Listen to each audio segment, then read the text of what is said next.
মানুষ বাঁচতে দেয় না, আবার মরলে আফসোস করে। জীবিত থাকতে প্রশংসা উৎসাহ কেউ দেয় না, মারা যাওয়ার পরে সবাই লাইন ধরে শুধু প্রশংসাই করে। সেজন্য দুনিয়াতে যতদিন বাঁচবেন মাথায় রাখবেন, আপনি ছাড়া আপন আর কেউ নেই দুনিয়াতে।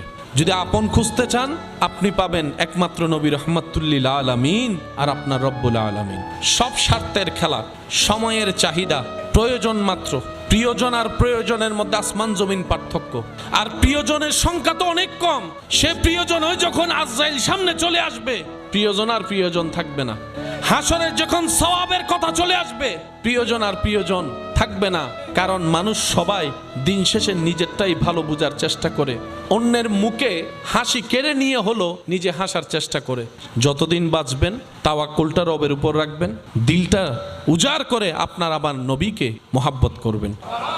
বেশি বেশি ইস্তেগফার করব, বেশি বেশি দরুদ পড়ব।